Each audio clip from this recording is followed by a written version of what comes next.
بسم اللہ الرحمن الرحیم۔ السلام علیکم ورحمۃ اللہ وبرکاتہ۔ آج ہم بات کریں گے کہ رمضان کا استقبال کیسے کریں۔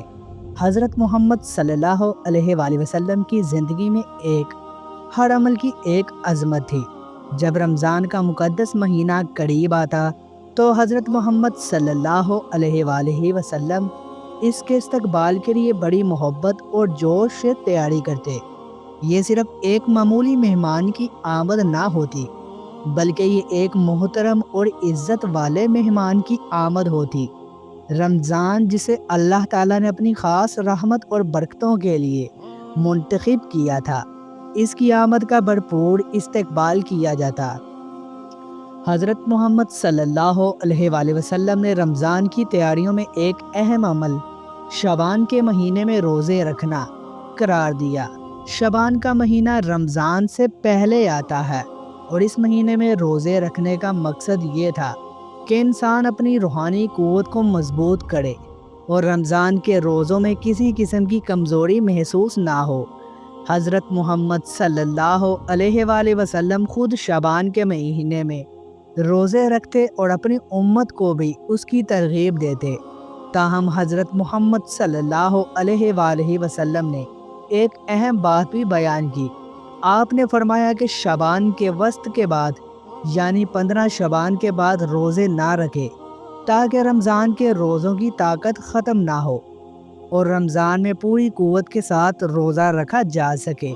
یہ آپ کا امت پر مہربانی اور رحمت تھی کہ آپ نے اپنی امت کی روحانی کمزوری کو سمجھا اور انہیں اس سے بچنے کی کوشش کی۔ حضرت محمد صلی اللہ علیہ وآلہ وسلم نے رمضان کے مہینے کے لیے اپنی امت کو چند خاص عبادات کی ترغیب دی۔ رمضان کا سب سے اہم عمل روزہ رکھنا تھا، جس کا مقصد انسان کو تقوی کی حالت میں لے آنا تھا۔ اس کے بعد تراویح کی نماز آتی ہے، جو رمضان میں خاص طور پر پڑھی جاتی ہے۔ اس نماز میں قرآن کی تلاوت کی جاتی ہے، اور اس تلاوت کا مقصد اپنے دل کو قرآن کی روشنی سے منور کرنا تھا۔ حضرت محمد صلی اللہ علیہ وسلم نے فرمایا کہ رمضان سے پہلے ہی ہمیں قرآن کی تلاوت کی مشق کرنی چاہیے، تاکہ ہم رمضان میں اس کی تلاوت میں بہترین نتائج حاصل کر سکیں۔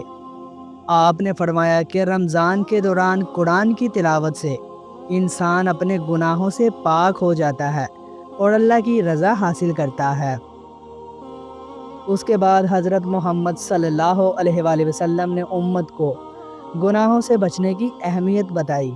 آج کے دور میں جہاں دنیا بھر میں بے شمار گناہ اور برائیاں موجود ہیں، خاص طور پر انٹرنیٹ پر فحاشی اور غیر ضروری مواد کی بھرمار ہے، حضرت محمد صلی اللہ علیہ وسلم کی تعلیمات ہم سب کے لیے ایک ہدایت ہے۔ آپ نے فرمایا کہ نوجوانوں کو ان غیر ضروری چیزوں سے بچنے کی بھرپور کوشش کرنی چاہیے، کیونکہ ان چیزوں میں انسان کا وقت ضائع ہوتا ہے اور اس کی روحانی ترقی میں رکاوٹ آتی ہے۔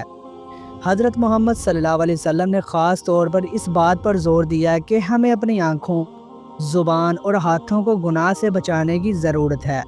اگر ہم اپنی زندگی میں ان برائیوں سے بچیں گے تو رمضان میں ہماری عبادات بھی زیادہ مقبول ہوگی اور ہم اللہ کی رضا کے قریب جائیں گے۔ ایک اور اہم بات جو حضرت محمد صلی اللہ علیہ وآلہ وسلم نے اپنی امت کو سکھائی، وہ والدین کے ساتھ حسن سلوک تھا۔ حضرت محمد صلی اللہ علیہ وسلم نے فرمایا کہ اگر والدین آپ سے ناراض ہوں یا آپ کو ڈانٹیں تو آپ کو صبر کا مظاہرہ کرنا چاہیے۔ آج کل کے دور میں والدین کی باتوں کو نظر انداز کرنا اور ان کا احترام نہ کرنا ایک سنگین مسئلہ بن چکا ہے۔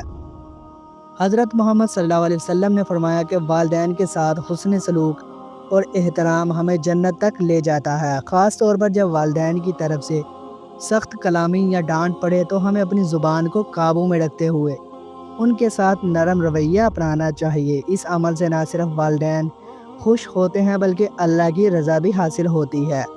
یہ ساری باتیں ہمیں حضرت محمد صلی اللہ علیہ وسلم کی زندگی سے سیکھنے کو ملتی ہے۔ رمضان کی تیاری صرف جسمانی عبادات تک محدود نہیں ہوتی، بلکہ یہ روحانی تربیت کا عمل ہے۔ رمضان کے آنے سے پہلے ہمیں اپنی روحانیت کو مضبوط کرنا چاہیے، گناہوں سے بچنا چاہیے اور اپنے والدین کے ساتھ حسن سلوک کرنا چاہیے۔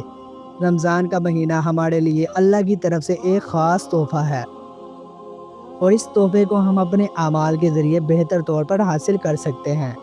اللہ ہمیں اپنی زندگیوں میں رمضان کی تیاریوں کے مطابق عمل کرنے کی توفیق دے اور ہمیں گناہوں سے بچائے، آمین ثم آمین۔